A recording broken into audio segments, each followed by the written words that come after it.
Hello everyone, and welcome back to another episode here on English Charisma. If you've been learning English for months, or maybe even years, let me ask you a simple question. Have you ever had a moment where you understood every word someone said, but somehow you still had no idea what they actually meant? Or maybe you've spent years studying grammar, memorizing vocabulary, and practicing textbook dialogues, only to find yourself completely confused the first time you spoke with a native English speaker. If that has ever happened to you, don't worry, you're not alone. In fact, millions of English learners around the world experience exactly the same thing. And the reason might surprise you. It's not because your English is bad. It's not because you haven't studied enough. It's because there's a huge difference between the English you learn in textbooks and the English native speakers actually use every single day. In today's episode, we're going to explore that difference through the story of someone named Alex. His experience might sound surprisingly familiar, and by the end of this video, you'll understand why real conversations often feel so different from everything you've learned in class, and more importantly, how you can finally bridge that gap. So, grab a cup of coffee, sit back, relax, and let's get started. For 12 years, Alex studied English.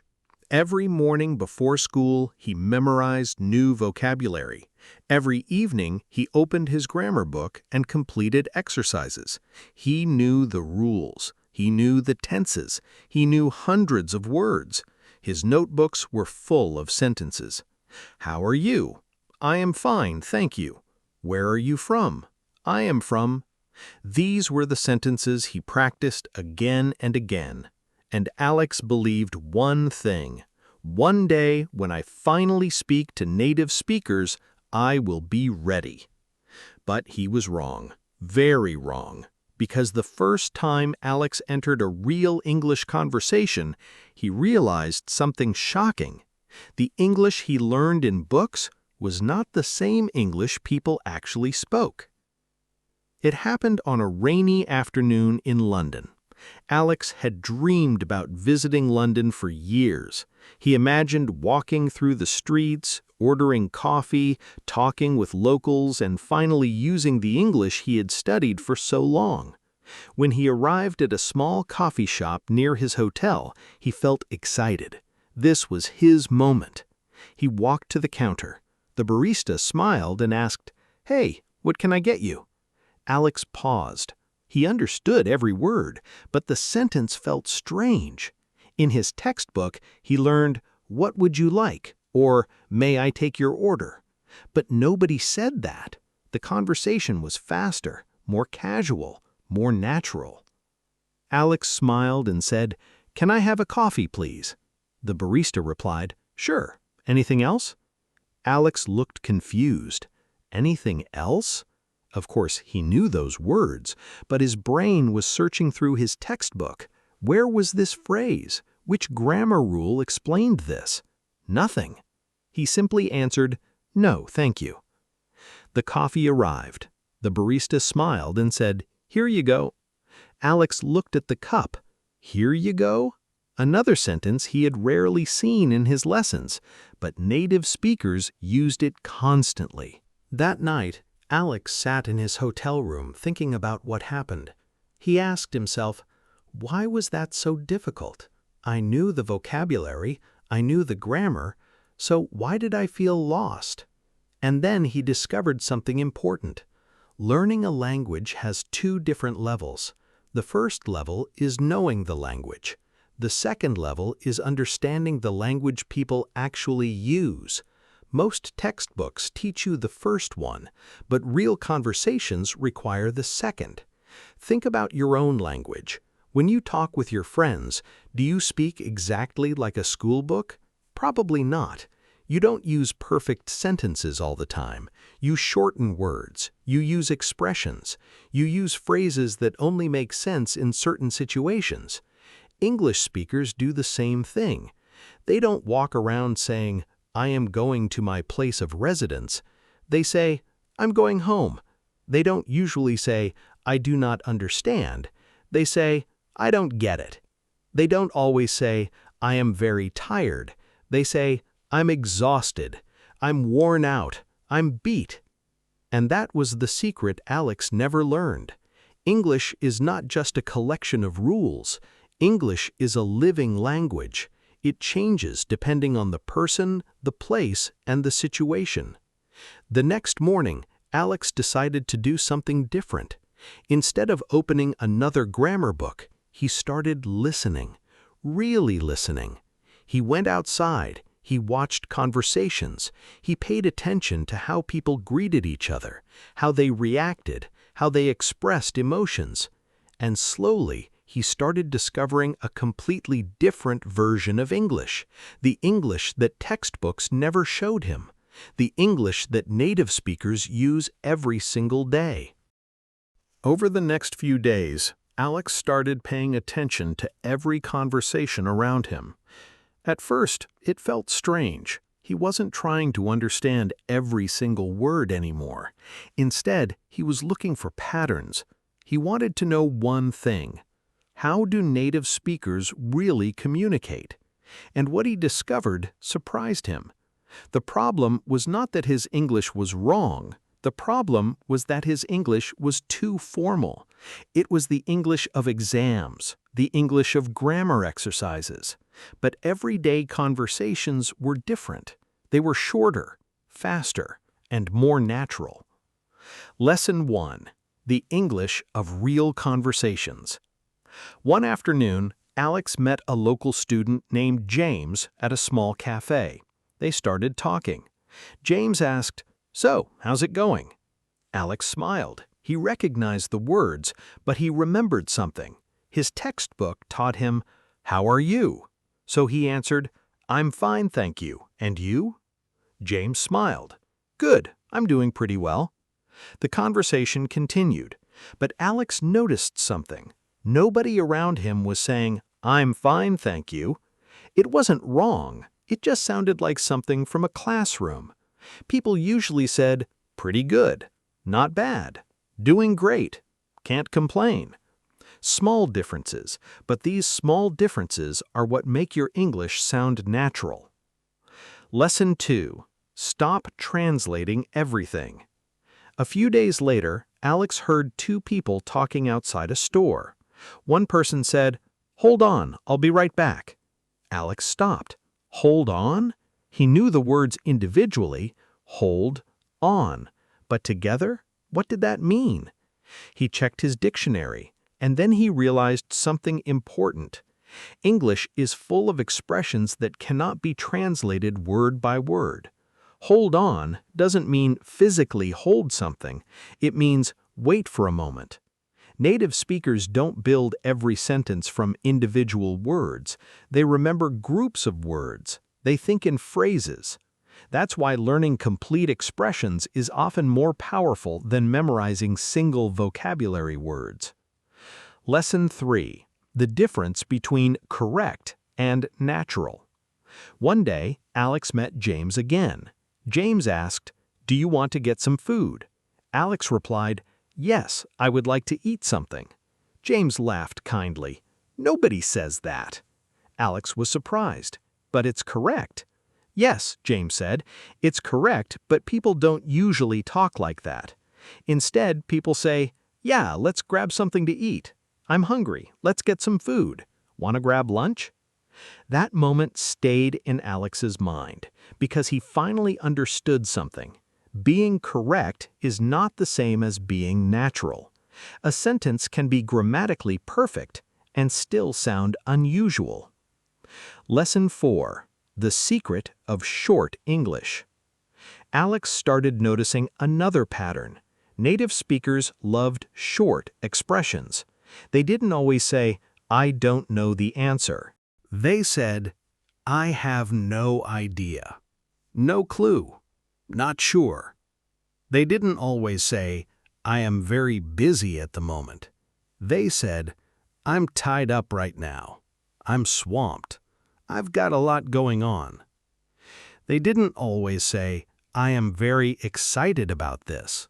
They said, "I'm really looking forward to it. I can't wait. I'm so pumped." The words were different, but the meaning was the same. The difference was emotion. Natural English has personality. Lesson 5. The expressions that reveal fluency. After a few weeks, Alex noticed something interesting. Some people knew thousands of English words, but still sounded like beginners. Others knew fewer words, but sounded fluent. Why? Because fluent speakers don't just know words, they know combinations. They know what sounds natural together. For example, a learner might say, "I made a mistake." A native speaker might also say, "I messed up." Both are correct, but one feels more conversational. A learner might say, "I am very surprised." A native speaker might say, "No way," or "You're kidding." A learner might say, "I agree with you completely." A native speaker might say, "Exactly, absolutely, totally." Fluency is not about using complicated words. Sometimes the simplest expressions sound the most natural. Alex finally understood the biggest lesson. The English he learned from books was not useless. It gave him a foundation. It taught him structure. It helped him communicate. But it was only the beginning, because a language is not only found inside a textbook. A language lives in conversations, in jokes, in reactions, in the small phrases people use every day without even thinking. And from that day forward, Alex stopped asking, "What is the correct English sentence?" and started asking, "What would a real person actually say?" That one question completely changed the way he learned English. A few months later, something happened that Alex never expected. He was walking through the city when he heard two people having a conversation behind him. A year ago, this moment would have been frustrating. He would have heard sounds, but he wouldn't have understood the meaning. The words would have felt too fast, too connected, almost impossible to separate. But this time was different. He smiled, because for the first time he understood. Not every single word, not every single sentence, but the meaning. And that was a huge turning point. Because Alex finally discovered another secret about English. Native speakers don't speak the way textbooks are written. They connect words, they shorten sounds, they use expressions that make conversations faster. For example, in a textbook, you learn, "What are you going to do?" Every word is clear, every word is pronounced. But in real conversations, native speakers often say, "What you gonna do?"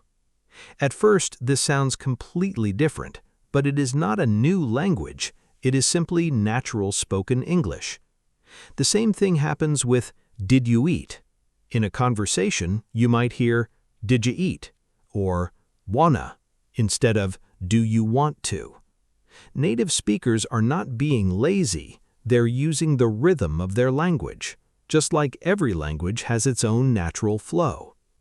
Alex remembered his first days in London. He thought his problem was vocabulary.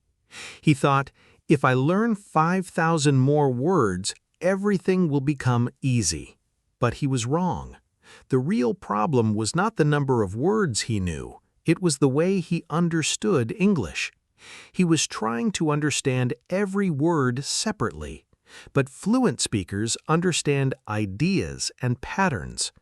They don't listen to "I am going to." They hear "I'm gonna." They don't hear "I do not want to." They hear "I don't wanna." They don't hear "let me know" as 4 separate words. They recognize it as one familiar expression, and that changed everything. One evening, Alex had a conversation with James again. This time, something was different. James said, "Hey, how's it going?" And Alex didn't think. He didn't translate. He didn't search his memory for a textbook answer. He simply replied, "Pretty good, just taking it easy. How about you?" James smiled. Much better. Because for the first time, Alex wasn't speaking English like a student. He was speaking English like a person. Later that night, Alex opened his old English notebooks. He looked at all the sentences he had written years before. They were not wrong. They were not useless. They were the foundation that helped him start. But he finally understood something important. A textbook can teach you the structure of a language, but people teach you the soul of a language. Grammar rules can tell you how a sentence is built, but real conversations show you how a language feels. And this lesson is true for every English learner. Maybe you have experienced the same thing. You can understand grammar exercises but struggle when someone speaks quickly. You can write a perfect sentence but feel nervous when you need to speak. You know the words, but you don't know which words people actually use. If that sounds familiar, remember this. Your goal is not to speak perfect textbook English. Your goal is to communicate naturally. Learn the grammar, learn the vocabulary, but also listen to real conversations. Watch how native speakers react. Notice the expressions they repeat every day. Because fluency is not built by memorizing thousands of sentences. It is built by understanding how people really communicate. Years later, Alex still remembered that rainy afternoon in London. The day he walked into a coffee shop and realized the English in his books was different from the English in the real world. At first, he thought that was a problem, but later he understood it was an opportunity, because that was the moment he stopped learning English as a subject and started experiencing English as a language. And that was the moment English finally became real. If you are learning English and sometimes feel frustrated because real conversations seem different from what you learned in books, you are not alone. Every fluent speaker was once a beginner. The difference is that they kept listening, they kept practicing, and they kept learning from real communication.